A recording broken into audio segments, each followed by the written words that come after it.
It's like you're working outside, you're working with the lumber, and you decide to lick the 2x4, and that flavor's staying with you, but it's not good or bad. It's just there.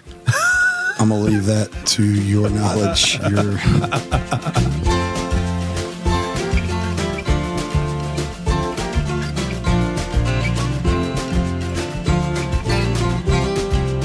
Hello, and welcome everyone to episode 214 of the Mashup, the shortest bourbon conversation you're going to hear all week long. We are your hosts, Stephen, Kenny, and Anthony.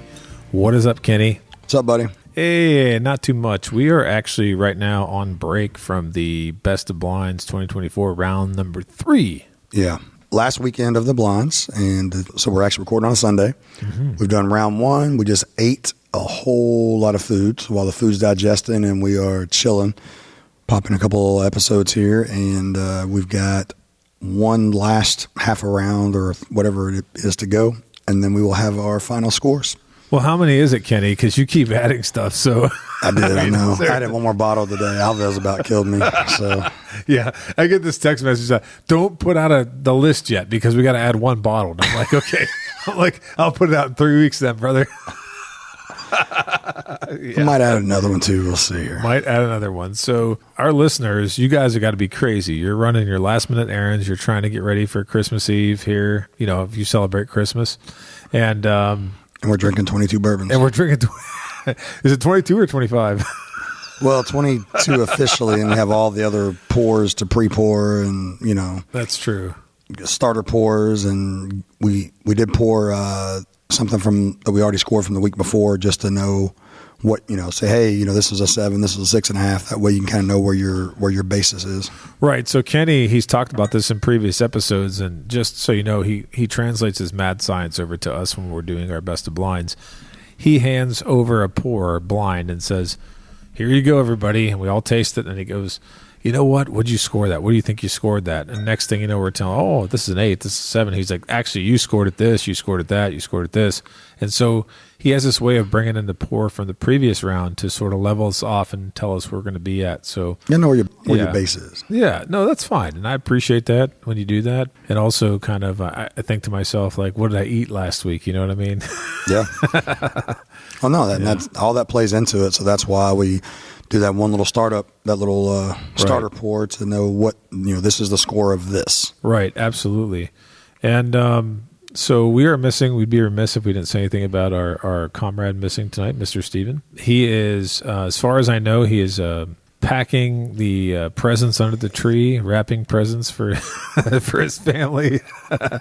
No, but we've been in touch with Steven back and forth, and just so you guys know, like, his slight absence here and there on the mashup isn't an intentional thing. It's just that with his best of 2024 thing, like, that's kind of something what we're doing with different groups of people and so forth. And so we are still... It's consumed a lot of time. It's consumed a lot of time, and Steven is still very much, part of what we do here, and is wishing you all a very Merry Christmas on behalf of Steven. How about that? So, Kenny, do you have anything left you need to do, or are you all organized and planned, or you got everything I still need a shot, bro. You serious? Oh, yeah.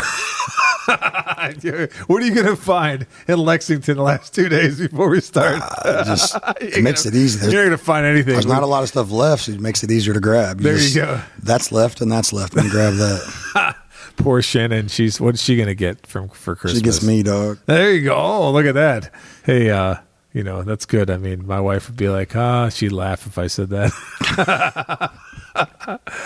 No, but anyway, man. So what do we got tonight for this bottle? What are we looking at here? Well, the newest, latest, greatest, Old Forester 117, the Warehouse Eye. It's an 11-year, 95 proof. What is that about? What's the deal with Warehouse Eye? When I look at this, it says, each of our warehouses in Shively, Kentucky provide its own characteristics and maturation environment, allowing for unique flavor expressions from specific warehouse batches.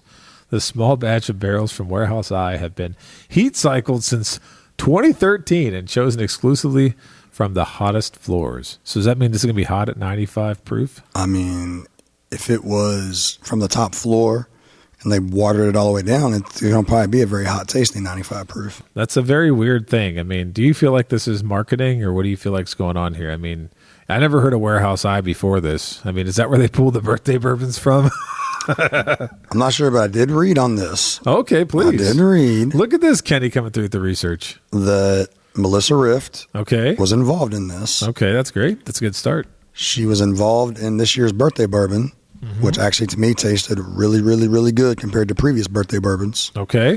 And like I said, I went on that Knob Creek pick with her, and she was very talented and very good. So I do have high hopes for this 117 because a few of them have been like really good, like the 1910, extra old and extra old. And there's been a few here and there, but a lot of those to me were pretty miss instead of being hits. Right. Or sometimes they would take like some of their, seemed like finished in, they did rum finish and did, wasn't tequila. They did something else finished. And that was rum some was weird the last stuff. one. Yeah, they've done some crazy things. So some of their stuff to me is just more of let's bottle these up that are just money grabbing because they actually know they're going to sell out. So. You got your high angels share. You got your low angels share. I'm just kidding.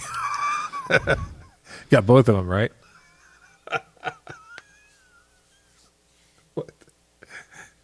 What'd you do this for? Just so I could edit or what? Oh, I'm sorry. I got stuck like Mitch McConnell, dog. My fault. Sorry about that. Hey, Merry Christmas. All right. So we should pour that up here. Can you? Yes. Can you hand a glass for me? Here we go. Hold on 1 second. Oh, wait a minute. Oh. So while you're pouring that, I have to say something. Here we have our tasting crew is scattered about the basement right now. And look at us like we're a bunch of just morons. We have my man next to me here, Michael, is sitting here, and he's not saying a word. Thank you for not saying anything, Michael. Did you say something? He said nothing. He just shook his head.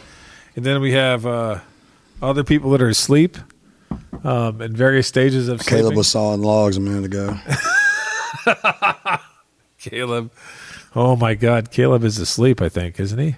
Caleb, are you asleep? All right. Yeah. I very think good. he woke up very a good. little bit. Yeah, but so we did our first tasting today, and then we had a very nice meal that consists of what was all the stuff up there? We had what sous vide mashed potatoes. We had the sous vide mashed potatoes. Sous vide.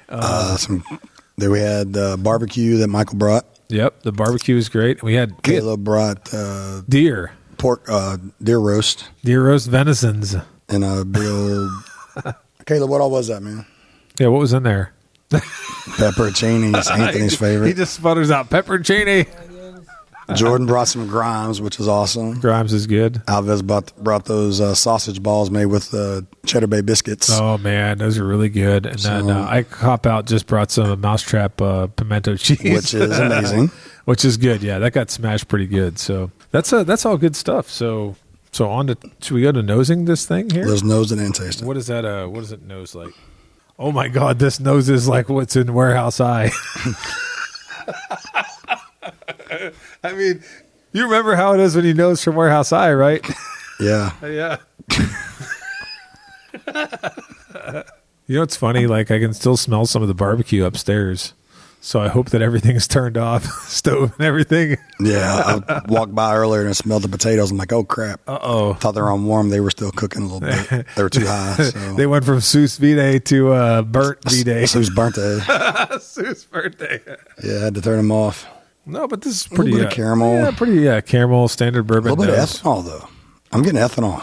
A little bit for 95 proof. 95 yeah, proof. For sure. Yeah. It also has this like nice.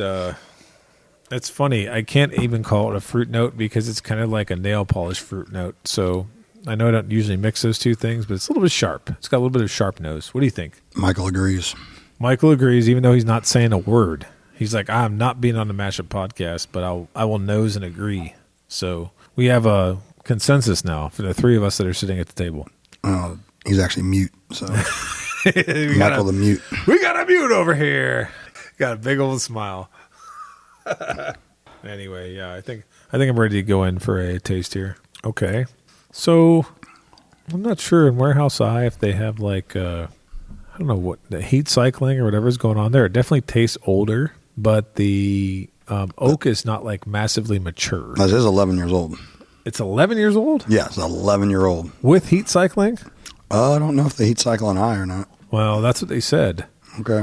So if this is 11 years old with heat cycling, that's what I'm tasting. The oak is a little bit like Not sure if I like it, but it's very oaky. Yeah. So I hate to say this, but at 90 proof, there is a black label bourbon that has a 12 on it in gold lettering called Weller 12.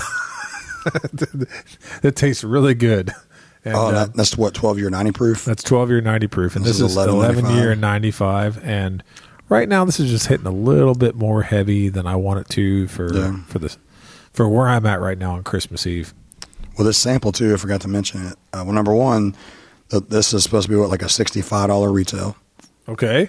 These are sold on their website, I guess in store, and they sell out pretty quickly. Yep. I was not able to get one of these. I click the email, you get the email, you click it, you're in the queue, you click on, but the add to cart never appeared. So. Did you actually try? Yeah, I tried. Okay. The last couple of times I tried, I actually got lucky. One out of the last 3 times I've tried, which was the President's Choice. Yeah, which you put in our blondes. Yes. We appreciate that. Yeah, as soon as I got it, instead of trying to post the onlines for $5.75 or whatever all you jokers are doing out there, I put it right into the blinds. I didn't even try to max profits, but I am, because Old Forester messed up with the shipping and says that I still haven't got it shipped to me. I'm going to try to call them and tell them they never delivered it. Get you a second Get my money back. Unless they listen to this podcast, which I'm sure they don't. I say they do. I mean, they got on President of Michter's. He listens. Oh, what?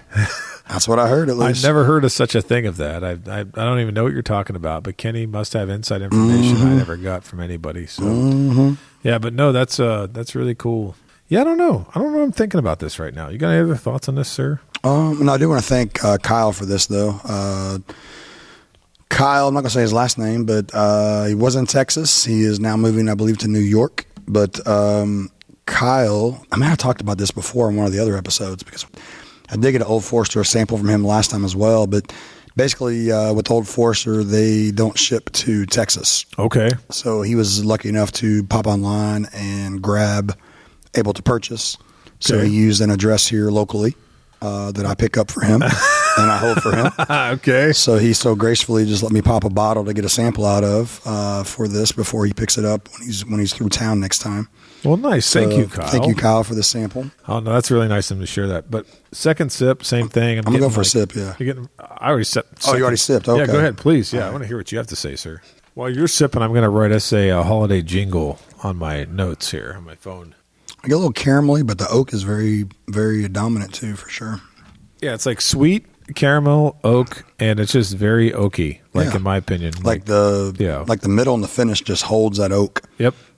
And it's not a dry you up right oakiness. Mm-hmm. It's just a oak that just stays and holds all the way through. I agree 100%. That's weird though, because like sometimes if something is like too oaky or tannic, I guess maybe too tannic, that's what draws you up and dries you out. This is not that at all. It's just oakiness and it just holds. Yeah, this is not tannic. It's like you're working outside, you're working with the lumber, and you decide to lick the 2x4, and that flavor's staying with you, but it's not good or bad. It's just there.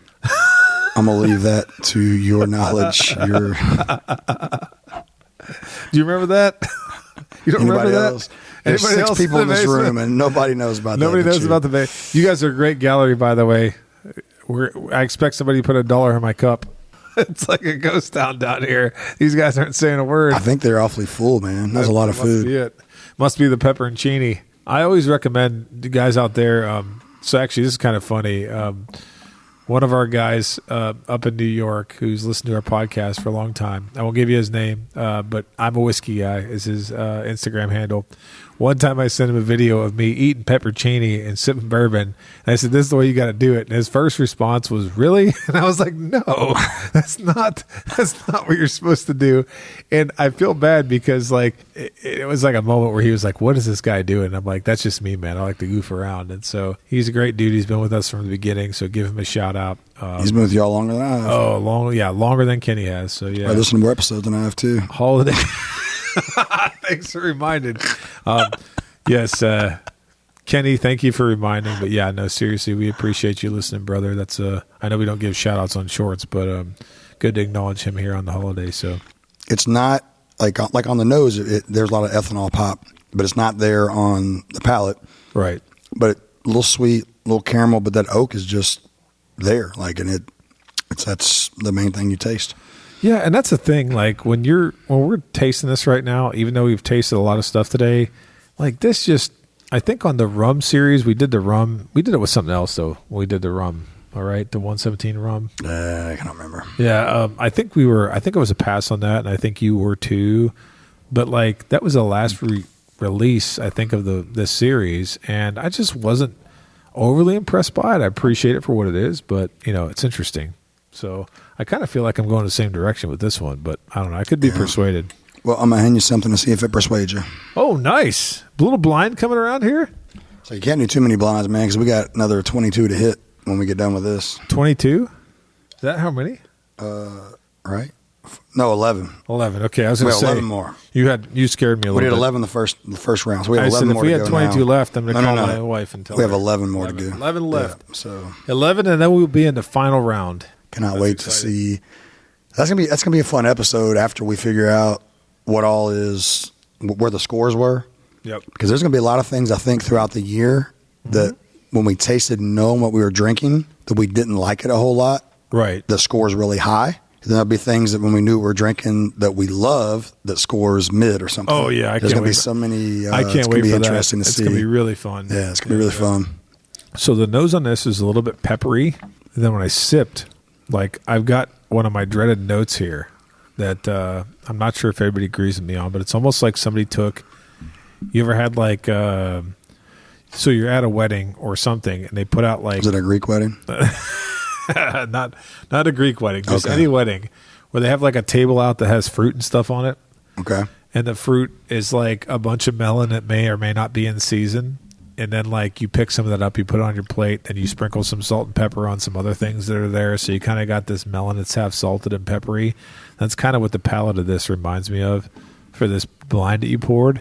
And I actually think I might like the first pour better than this. I might like the first pour better just on the first sip. Yeah. I did one. I'm going to go back for a second sip of the blind, which is not blind to me, but. All right, it's not blind to you, but it's blind to me, sir. It's blind to Michael over here, he'll still reluctant to say anything in the microphone. I'm trying to get him to say something. He's signing something with his middle finger. You got a little laugh out of him there. I'm sure the microphone didn't pick that up.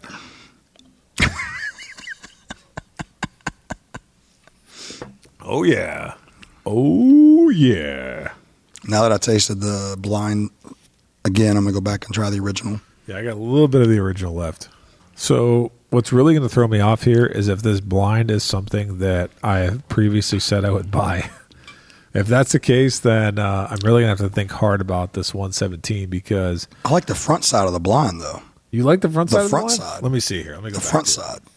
The mid and the end have that peppery, kind of a different-y, blah, blah, blah. But the front side is like a good little sweet, just punch. Oh, yeah, I agree with you there. Just the front, though. I agree with you. Not the mid and not the end. I think this is a phase I'm in right now, but like the finish is meaning a lot to me lately when it hasn't typically meant a lot to me. But whatever flavor is being left in my mouth, in my mouth, is not something I like on the blind. So, but I agree with you. The front palate is dynamic, and I don't hate the blind. I'm just not a fan of the blind tonight. And the 117 is, to me, not a lot going on, man. Not a lot, no. It's just kind of even keel. I think you could probably find at least 50 other bourbons that taste just like it. That's how I think. And it's $65 retail for a 375 milliliter. So we're talking $130. $130. Woo. That's some pretty good math for a communications professor. $130. I'm proud of you, man. Holy God. All right, so the blind. Can't wait. Here we go. Is 12 years old. Oh, don't tell me it's Weller. 95.4 proof. Okay, it's not Weller. 2017 Old Forester birthday bourbon. Are you serious? Yep. The blind is Old Forester birthday bourbon. 2017. So it's 1 year older and 0.7 proof points higher than the 117. All right, I'm going to go on a limb here and say if you have a 2017 Old Forester birthday bourbon and you're not planning on drinking it, I would sell it.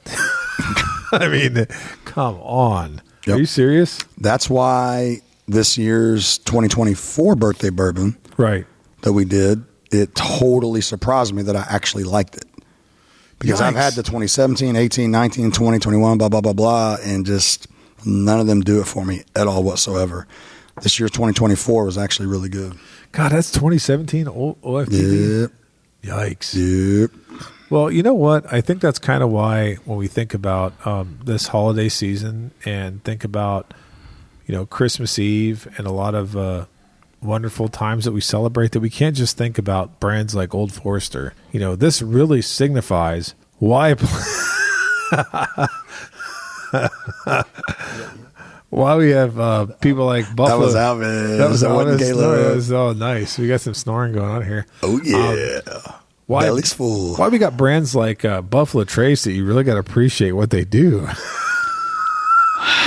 You had to say that. Because, yeah. I mean, is now appropriate? Is this an appropriate time? For what? I just wrote a poem. Oh, yes. Do your poem now. Okay. It's not really a poem. It's actually something I just wrote for you tonight because it's Christmas Eve. Are you ready, sir? Yes. Okay, here we go. Don't you look over here. You can't look. I can't have anybody else in the room look at what I'm doing here. All right. Are you ready? I'm ready. All right. In the customary holiday season, we have to adapt a popular holiday song for our listeners. Here we go. Dashing through the snow for an allocated bottle we pray. Over the hills we go, fighting all the way. Ha, ha, ha. Freddie Johnson gives a wink, making spirits bright. Oh, what fun it is to be in this parking lot tonight.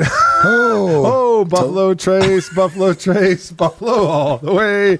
Oh, what fun it is to stand in this parking lot all day. Hey, Buffalo Trace, Buffalo Trace, Buffalo all the way. Oh, what fun it is to stand in this parking lot all day. Hey. Oh, there you go. I mean, come on. Isn't that what the holidays are about? Yeah. Oh, my gosh. That was actually great. Wasn't that good? But seriously. That was awesome, Anthony. Bringing it back down here. That was good. Well, I just want to let everybody know how much I love Buffalo Trace and what they do over there. Even though we're reviewing Old Forester, we had to pay homage to the granddaddy of them all. But get us back on track here, Sir Kenny. All right. So, Anthony, would you pass, try, or buy on this Old Forester 117 Warehouse I 11-year 95 proof? Oh, well, I would personally be a pass on this. It's nice, but I just don't like the price of it for whatever it is. What, $65, $75? 65 for a 375. So it's going to be $130 to $160 just to taste something that I feel like you can get a go to Old Forester barrel pick, something along the line. Not a birthday bourbon, apparently. I'm very shocked by the fact that 2017 birthday bourbon was a blind, and I like that less than I like this. So, in deference to it, probably a try minus because I do think it might be worth trying for some people, but I'm a little uninspired by like the whole Warehouse I might be heat cycling, 11 years old, special barrels. I just didn't get it. So that was just me. You, sir? I am going to officially be a pass. I do still believe you can get just buying their traditional 1910, 1920. I think you get a better tasting, even though it's younger, non-age dated bourbon out of that. But if any of the listeners though do enjoy birthday bourbons, and because everybody's palate's different, and if you do enjoy birthday bourbon, then I would definitely recommend either a try or a buy on this. Right. If you enjoy birthday bourbon, absolutely. But for me, it's definitely a pass. There you go. And so I have a birthday bourbon at home right now that is unopened, and I'm very strongly considering moving that. What year is it? You know what's funny? I don't know. I think it might be a 2020 or 2021. Okay. So obviously mine from this year is open because we reviewed it on the podcast. And that was very good, actually. And it's in the blind. Good. So we're not saying it's a bad product overall, but I'm very shocked that 2017 tastes like that because that was not great. So, but when we did the 1924 episode, I pulled out a 2018, I think, birthday bourbon. I think so, yeah. And it's still lost in 1924. Right. I'm just not a big fan of those, man. Well, the only one I really liked before the one we tried this year was, I think, the 19. I think it was the 2019 I really liked. So, every couple of years, birthday bourbon. But in the meantime, what do you think? Boom. Boom. Merry Christmas and happy holidays. And with that, thanks for listening to this episode. Please like and follow us on Facebook, Instagram, and Twitter at The Mashup KY. Don't forget to visit our partner, bourbonoutfitter.com. Enter code The Mashup for a special discount. Also, head on over to our partner, the Woodwork Collective, at woodworkcollective.shop. Enter code MASHUP for a 15% discount. let us know your thoughts as bottom in the comment section. Until next time, keep it neat.